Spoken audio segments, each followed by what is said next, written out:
উনি যদি সত্যিকারের মায়ের দুধ খেয়ে থাকে এবং হিজড়ে না হয় আর এক বাপের যদি বেটা হয়ে থাকে, তাহলে আইএসএফ এর কোনো প্রোগ্রামে গিয়ে স্টেজ ভাঙতে হবে না। একটা প্রোগ্রামে গিয়ে বলুক যে এখানে প্রোগ্রামটা বন্ধ কর। জানুয়ারি মাসের পরে একটা মিটিং করতে দেবো না আমি বাংলাদেশে, যেখানে মিটিং করবে মঞ্চ ভেঙে গুড়িয়ে দেবো।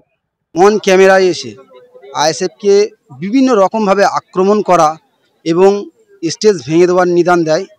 আজকে ভাবুন তো এত সাহস উনি পাচ্ছে কোথা থেকে, ওনার পিছনে কার হাত, এই বিষয়টা অতি অবশ্যই জানা দরকার।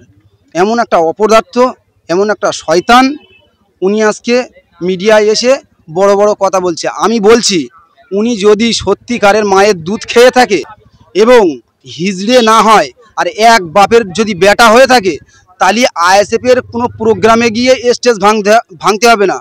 একটা প্রোগ্রামে গিয়ে বলুক যে এখানে প্রোগ্রামটা বন্ধ কর। আইনের মাধ্যমে ওর কীভাবে ছাল ছাড়িয়ে নিতে হয় সেটা আইএসএফ আগামী দিনে ওকে দেখিয়ে দেবে। মিডিয়ায় এসে বড় বড় কথা ফুটেজ খাওয়া ওকে আগামী দিনে আইএসএফ বার করে দেবে। মানে ভাঙড়ের এক মহিলা বাংলার মুখ্যমন্ত্রীকে বলেছিল আতা গাছে পাতা নেই, মমতার স্বামী নেই, ওটা আঞ্চলিক ভাষায় বলেছিল। তখন শওকত মোল্লা কেস করে সেই মহিলাকে অ্যারেস্ট করে। আজকে আমি বলবো পলিরহাট থানার বড়বাবু, ভাঙড় থানার বড়বাবু, কাশীপুর থানার বড়বাবু এটাকে নিয়ে ইনভেস্টিগেশন করা দরকার।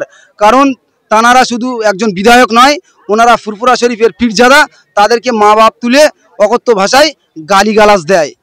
আর আমরা যে পাল্টা গালিগালাজ দেবো এরকম রুচি আমাদের নেই, ভাইজান আমাদের সে শিক্ষা দেয়নি। কিন্তু ওই রফিকুল ইসলামকে একটাই কথা বলবো, তুমি যেভাবে মানুষের আজকে শুধু ভাইজান নয়, আগের দিন দেখেছেন কাঁঠালে একটা দোকানদারকে ওরকম মা বাপ তুলে গালিগালাজ দিয়েছে, আর একটা ছেলেকে ওনার ভাগনা বলছে তাকে মা বাপ তুলে গালিগালাজ দিয়েছে, এবং ভাইজানের মা বাপ তুলে গালিগালাজ দিয়েছে। উনি যে এত ক্ষমতা দেখাচ্ছে এর পিছনে কার হাত রয়েছে? ভাঙড় থানার বড়বাবু, পুলিরহাট থানার বড়বাবু এটাকে নিয়ে ইনভেস্টিগেশন করা দরকার। আমি রফিকুল ইসলামকে একটাই কথা বলতে চাই, এইভাবে যদি গালিগালাজ দিতে থাকেন আগামী দিনে তোমাকে আইনের মাধ্যমে আমরা বুঝে নেব। আর একটা কথা, উনি যে পরের মাকে গালাগালি দিচ্ছেন মানে আমাদের বুঝে নিতে হবে উনি ওনার নিজের মাকে কোনোদিনও সম্মান দেয় না বলে আমার তো মনে হয়। তা একটা চোর যখন প্রথম চুরি করতে যায় তা নিজের বাড়িতে চুরি করে স্পার্ট হয়ে তারপরে বাইরে চুরি করতে যায়। তা উনি আগে ওনার বাড়িতে ওনার মায়ের কাছে গিয়ে স্পার্টটা হয়ে তারপরে পরের মায়ের কাছে আসুক। তিনি বলছেন আমি প্রভাবশালী নেতা, আমি জনপ্রিয়তা নেতা। শোনেন, উনি একটা চোর। আমি আগের ভিডিও বলেছি, আবারও বলছি, উনি একসময় ইটের ব্যবসা করতো, একটা গাড়িতে 200-300 করে মাল কম দিয়ে চুরি করে আজকে এই জায়গায় এসে দাঁড়িয়েছে। উনার কোনো মানে রাজনীতিতে কোনো ক্যারেক্টার নেই। উনি বলছেন যে এই তোমার তৃণমূলের ঝান্ডা ধরেছি, ওটা আমার অস্ত্র, আর পাঁটা আসলে জবাই করব। আগামী দিন 26 আসার আগে বলছে আমাদের পাপিয়াকে মারধর করবে। মারধর তো দূরের কথা, ওনাকে একটা হুমকি দিয়ে দেখাতে বলুন আমরা আইএসএফের ছেলেরা কি করতে পারি, আইএসএফের ছেলে কি জিনিস, এই ভাঙড়ের জনগণকে জিনিস, ওকে আমরা হাড়ে হাড়ে বুঝিয়ে দেবো। কি বলবেন, একেবারে প্রকাশ্য মঞ্চ ভাঙার হুঁশিয়ারি দিচ্ছে প্রশাসন, নীরব।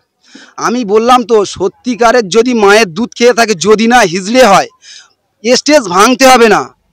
শুধু ওই প্রোগ্রামের কাছে গিয়ে বলুক যে তোরা প্রোগ্রামটা বন্ধ কর। ওকে আইনের মাধ্যমে কিভাবে ওর গায়ের ছাল ছাড়িয়ে নিতে হয় সেটা আইএসএফ ভালো করে জানে।